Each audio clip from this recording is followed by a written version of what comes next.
Okay, now we're going to talk about hand fighting, gaining control of the 2-on-1 and maintaining the 2-on-1 after somebody breaks the initial grip. And this can be done, this is usually done against a kneeling opponent, but it can be done against a standing opponent. So towards the end of the section, we're going to go over what to do when someone stands up. But most of the first part of this is going to be attacks against a kneeling opponent.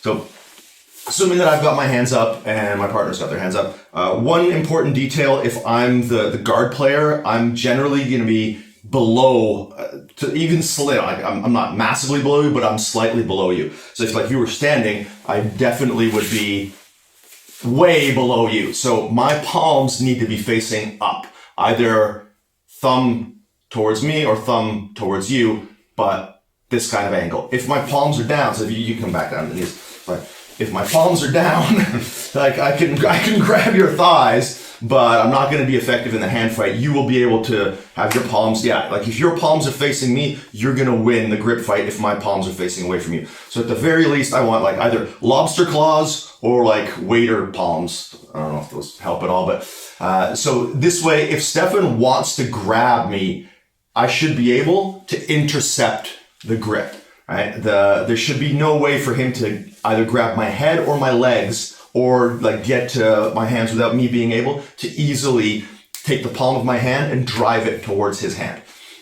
As far as denying him the ability to grip me, gripping the four fingers is going to be my optimal strategy, because now you can't re-grip. So we would start here, move to the wrist, and adjust however we want, frankly, for this initial grip. But just know that this is not always possible. So especially if you're reaching for me, I went for your fingers, but I got the wrist. So don't worry about it if you don't get the fingers. Oftentimes you're just going to end up with this.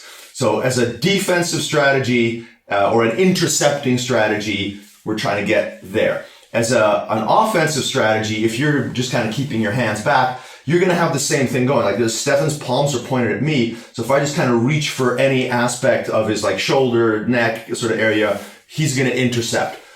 We'll deal with that in a minute. But what I want to do is get an angle, and it doesn't have to be a major angle, it's just a slight angle. And we talk about this in a little bit more detail in the grip fighting instructional, but that allows me to get my grip. So defensively, I'm intercepting you reaching for me. Offensively, I'm getting to the outside angle and getting a grip. Once I get that initial grip, I'm going to switch and get to my 2-on-1. That's what I want. Another way that I'll get there is I'll just offer you my hand. And when you take it, and this is actually probably the easiest way to get this grip, because it sets you up immediately for the palm facing down against the back of your partner's hand, that kind of grip. And again, thumb to middle finger, right in the handcuff zone. And then I can block. So I'm basically framing your arm, locking my left or my yellow or left elbow out, and I'm drawing my right hand back to me. So I'm going through the gap. I'm not trying to fight through the ball. Yeah. So I block, I draw this back, and then I immediately take this elbow grip, and I'm where I bypassed it. I've bypassed the secondary grip. So if I win the hand fight, I actually have to kind of go 1, 2. Whereas if you take my hand, I can skip that and go directly to the control. So this is probably the best way to get there, as long as you're good at this. So that's and then foot on the hip, and we'll get into breaking posture and stuff like that. So those are our main hand fighting sequences at the outset. Once I get this grip, one thing you're going to see people doing, because if I've got the 2-on-1, you're not going to break this with one hand. What you'll see people doing is reaching through and connecting their hands. Yeah. Old self-defense thing and ripping the hand free. Yeah, exactly. So when somebody goes to do that, we're going to switch to the other hand. Yeah, we're basically one of the best lessons on grip fighting I ever got was when someone's about to do a grip break, you let go. Don't sit there and now that's more from a safety perspective for your knuckles in the gi. You don't want to be holding on and have someone rip a grip free. But even for this, if I'm trying to hold on, my thumbs are getting worn out. I'm burning out my grips. No reason whatsoever to worry about this. Fine, cool. There we go. And then this is a lot harder to break out the same way. Yes, exactly. So basically, anytime somebody connects their hands or uses their other hand to break the grip, we're just going to switch to the other side. So when I get this, one of the defenses you're going to see is you'll use this hand to pull up and punch down. That's a very common way. Or you'll grab my elbow and lift. So you'll internally rotate my shoulder. All right, the internally rotating someone's shoulder is a really good like cheat code for like weakening somebody. So if you start to pull up on that, I take that hand. So let's say you're pulling, you're using that one. So as you do that, I intercept the grip, frame, again, locking my arm out so you can't come in. And now I've got the palm up version, so I can't internally rotate your shoulder the way I can with this. I would just hold it, and there we go. Let's say you break it at the wrist. You break the grip. I do that. Let's say you pull up at the wrist.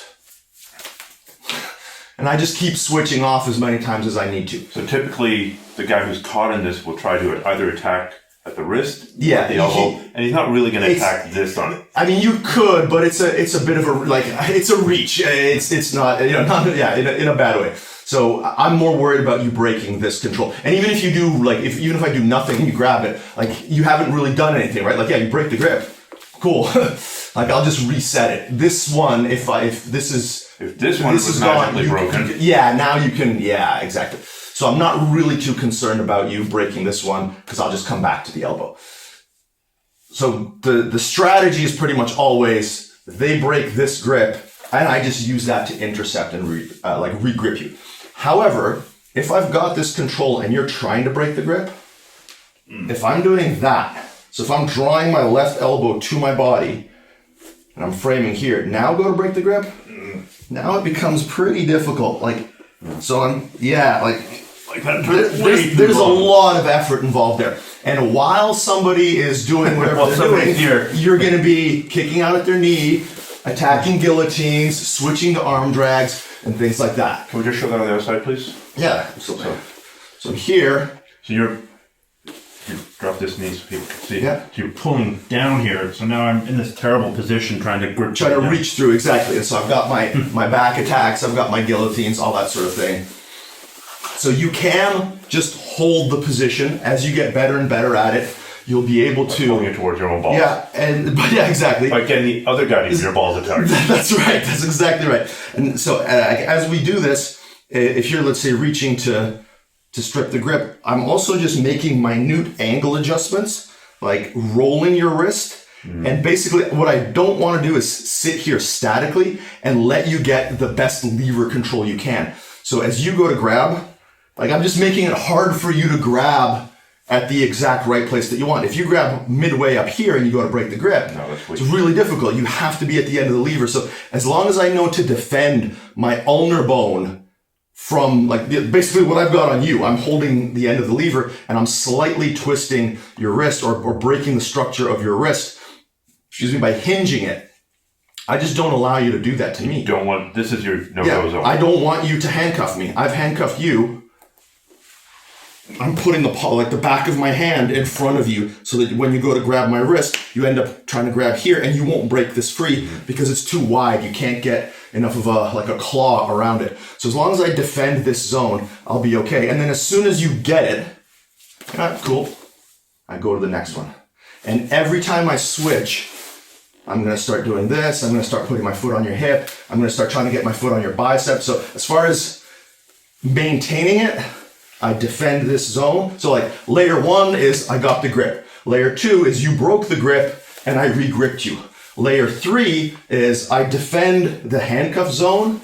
Layer 4 is I use my free leg as a, as a spear, right? If you were to start to grab at my wrist, I could use my shin.